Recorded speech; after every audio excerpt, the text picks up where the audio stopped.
Hello everyone, welcome to the Mysterious Stories channel, where you'll discover the most mysterious, scary, and fascinating stories. Make sure to turn up the volume and get ready for a spine-chilling experience you won't forget. The story begins in February 2016.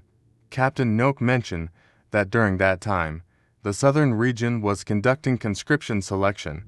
Soldiers were sent to villages and districts to establish conscription units, commonly known as the draft. The conscripts were to be deployed to the 3 southern border provinces. Captain Noak explained that when setting up a conscription unit in any district in the 3 border provinces, a team of soldiers must first patrol and assess the area's risks. This information was essential for planning and deploying soldiers to establish the unit. Captain Noak received orders from his commander to lead a team to survey an area that would lead to Raman district. This area was mainly forested, with few inhabited houses. The mission required immediate attention due to the high-risk nature of the area. On that evening, Captain Noak and his team set out to survey the area. The weather quickly turned, and heavy rain impaired visibility. The cold and strong winds forced the soldiers riding in the back of the pickup truck to move inside the cab. As they parked by the roadside to let the soldiers get into the cab, a local resident riding a motorbike with a sidecar passed by. The resident stopped to greet Captain Noak and asked what the soldiers were doing. Captain Noak explained that they were there to set up a conscription unit. The locals suggested they shelter from the rain in a nearby village. After discussing with his team, Captain Noak decided to take the locals' advice. They turned into a small road, and, driving for about 700 meters, they reached a fork. Unsure of which way to turn, they decided to go straight ahead based on the locals' earlier instructions. The rain continued to pour heavily as they drove further. Eventually, they spotted a village on both sides of the road. To avoid disturbing the cattle in the left village, they decided to shelter in the village on the right, where there was a small mosque. The soldiers rushed out of the truck to seek shelter under the mosque's roof. Forgetting the rule against wearing shoes in such a sacred place, a local man praying inside came out to scold them. Captain Noak immediately apologized and offered to clean the area, but the man simply replied angrily and walked away. As they waited for the rain to stop, an elderly man from the mosque approached them and asked where they were headed. Captain Noak explained their mission, and the man suggested a shorter route. He advised them to turn left at the first crossroads after leaving the village and to continue straight. Taking the man's advice, they followed the new route. However, after driving for about an hour, they found themselves deeper in the forest with nitrogen monoxide signs of a community. The road became increasingly twisted, and it seemed like they were driving in circles. By 8:30 p.m., they still had not found an exit. The road, filled with hairpin turns and long stretches, seemed endless. Captain Noak decided to use the radio to contact their base, hoping for further instructions. This haunting journey through the forest was just the beginning of their terrifying night in the abandoned village on the border. So, he ordered the truck to stop and called all the soldiers to come down and discuss what they should do. Should they turn back the way they came, even if it meant wasting over an hour? It seemed better than continuing forward without knowing what lay ahead, especially if there were terrorists waiting to ambush them. It could make it difficult for them to escape. At that moment, the consensus was that they should turn back. And it seemed that the return journey took less time than it did to get there initially. By around 9 p.m., they reached the intersection where they had first turned in earlier. Major Noak ordered the driver to turn right towards the village where they had taken shelter from the rain earlier in the evening. When they reached the village, they found that no one had any lights on in their homes. Everything was dark, unlike earlier when they had seen cows and bird cages that people had hung up. As the light from the truck shone into the village, they saw that it looked like no one was living there at all. After parking the truck in the village, Major Noak got out and checked his communication equipment. He found that the signal was weak, as indicated by a blinking red light, but it was still possible to communicate with the unit. Seeing the situation was not good, Major Noak radioed the unit for help to get his team out of the area. However, the communication was intermittent and garbled, making it hard to understand. The mobile signal was also very weak. Major Noak figured that the unit would pick up their signal eventually, so he ordered all soldiers to stay put in the village for now. While waiting, Major Noak led some soldiers to explore the village. The atmosphere was very quiet, as if no one actually lived there, even though they had seen people at the mosque earlier and had talked to them. As they explored further into the village, Major Noak noticed out of the corner of his eye that a light from a TV was flickering in one house. He turned to look and said, "Look, there are people here after all." One of the soldiers remarked that the sound from the TV wasn't in the local language. Major Noak led his men closer to the house with the TV light. The house looked like a single-story townhouse made of red brick, with some parts broken and deteriorated. There were 4 steps leading up to the front door. Major Noak decided to go up the steps and greeted the homeowner in the local language, asking for directions as they were lost. A voice responded from inside, asking what they wanted. Major Noak politely asked for directions, explaining they were lost. However, after he finished speaking, there was no response. At that moment, Major Noak thought that maybe the people in the house didn't want to help, so he and his men slowly backed away and continued to explore other houses. They came across a group of 5 to 6 children playing traditional games. Major Noak found it strange because these games usually involve music, but the children were playing in silence. Major Noak approached the children and asked, "Where do you live?"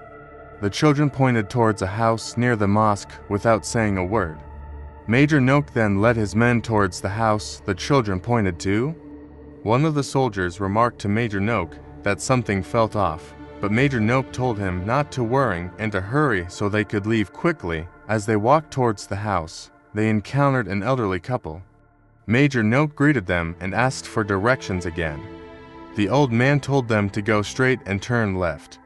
Major Noak replied that turning left would take them back to where they got lost earlier. But the old man insisted, telling them to turn left and leave quickly. After talking with the old man, Major Noak and his men walked back to the truck and informed the driver that they couldn't get any useful information. The driver suggested they should drive straight out. Everyone agreed, so they got back into the truck and drove straight. After driving for about 20 minutes, Major Noak ordered the driver to turn on the spotlight to increase visibility. Despite this, they couldn't find the main road they had originally turned off from. They remembered that it didn't take this long to reach the village earlier. Major Noak told the driver to turn around and go back to the intersection. When they reached the intersection, he told the driver to turn left and continue straight. Shortly after, they finally found the main road. Relieved, they continued driving for about 20 kilometers until the driver suddenly pulled the truck over to the side and pointed to the left. He signaled for Major Noak to look, indicating a small path leading into a dense forest.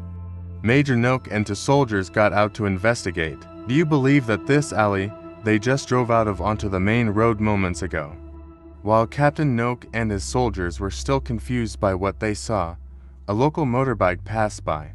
The driver blinked his lights and called out to the local, asking how they could get to Ramen or Thung Yong Deng. The local asked if they were lost, to which Captain Noak replied, "Yes, it's raining and dark. A villager told us to take shelter in the village, and now we can't find our way out." Despite his distrust of the local, fearing they might be misled again, the local instructed them to drive straight ahead without turning, and they would reach Thung Yong Deng. Upon hearing this, Captain Noak asked if they would pass through Ramen. The local confirmed, so Captain Noak and his men continued until they reached a bridge over a mangrove-lined river. Crossing the bridge, they encountered several villages, which reassured them they were on the right path. They followed signs indicating Ramen was just 3 kilometers away and eventually entered Thung Yong Deng around 11:30 p.m. After parking at the district office, Captain Noak got out and saw no one but an administrative officer on duty. Captain Noak approached and explained their route, mentioning the shelter in a village on the left. The shocked, asked how they entered that village and who guided them. He revealed that the village had been abandoned for more than 40 years. Captain Noak recounted the entire incident, including a local at the mosque who gave them directions. The AO informed them that if they had continued straight, they would have ended up at a cliff. This path was an old rubber tapping route and not a general thoroughfare. Captain Noak still didn't think of ghosts, assuming they had been pranked. His driver remarked that they were deliberately misled into danger. Captain Noak requested additional troops to search the area, and more soldiers joined them. Leaving 5 soldiers at the district office, Captain Noak and his team returned to the village around 1:30 a.m. They found the once passable path now overgrown and impassable. Captain Noak suggested it might be the wrong way, but the driver insisted it was the correct GPS location. They decided to regroup at the district office. The next morning, they shared their story with locals, who confirmed the village was indeed abandoned. After conscription duties, Captain Noak and his team had to pass by the village again to return to Russo. As they packed up, they reached the village entrance around 4 p.m. Captain Noak asked his men if this was the same path they got lost on the previous night. They confirmed, so he contacted his superior, who was surprised there was an uncharted village. He ordered Captain Noak to gather data on all eligible conscripts in the village. The team had to stay and conduct their duties there. By 5 p.m., they set up tents and signs for conscription. 6 soldiers stood guard as Captain Noak discussed with them why the village appeared normal by day, but was eerily silent at night. Around 9 p.m., Captain Noak went to rest, but woke at 1 a.m. to voices. Checking outside, he found his men asleep and wondered whose voices he had heard.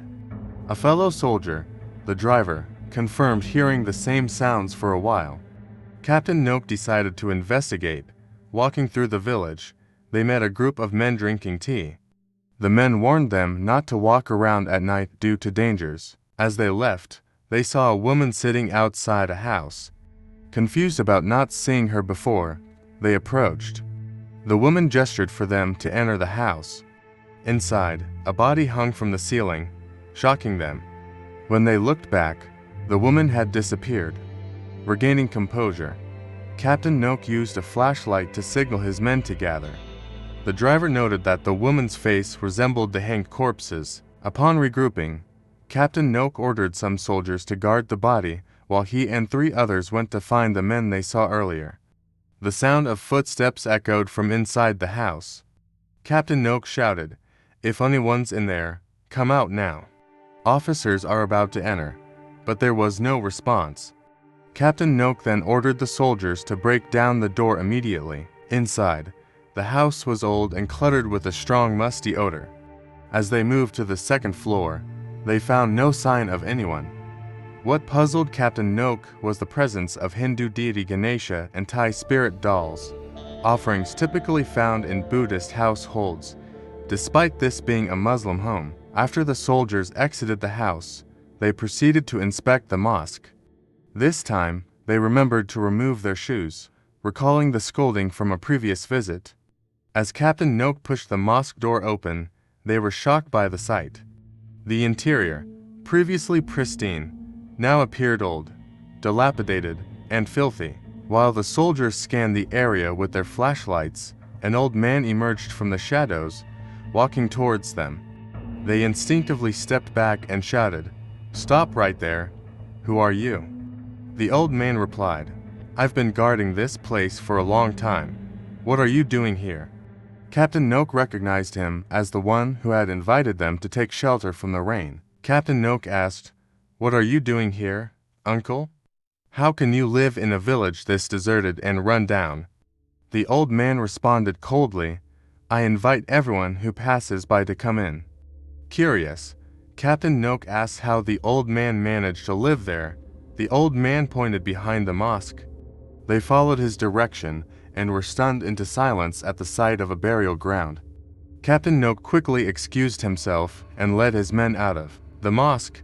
As they left, the old man's voice called out eerily, "If you can leave, then go ahead." The soldiers hastily packed their belongings. When Captain Noak tried to make a call, he found there was no signal, but that wasn't a problem as he knew the route well. They drove out of the abandoned village, but as they approached the intersection, they saw the old man standing there. Captain Noak ordered the driver to stop and confronted the old man, asking, "What do you want?" The old man repeated, "If you can leave, then go ahead." Captain Noak returned to the vehicle and ordered the driver to proceed. They eventually reached the main road and stopped to discuss their eerie encounter. A soldier revealed that he had sensed something was wrong from the beginning, knowing the area was abandoned and historically significant as a site where villagers, including military families, were massacred. Captain Noak reported the incident to his unit, but they dismissed his account as nonsense, believing no such village existed. Determined, Captain Noak led his unit back to investigate. They found human remains in almost every house, confirming the village's tragic history. The discovery made headlines, revealing a forgotten massacre near Raman district in Yala province. Reflecting on Captain Noak's story, it was both chilling and fascinating. The first thing I wondered was why they trusted locals in such a risky area. Soldiers operating in dangerous zones should be cautious. Moreover, why didn't the soldier familiar with the area share his knowledge earlier?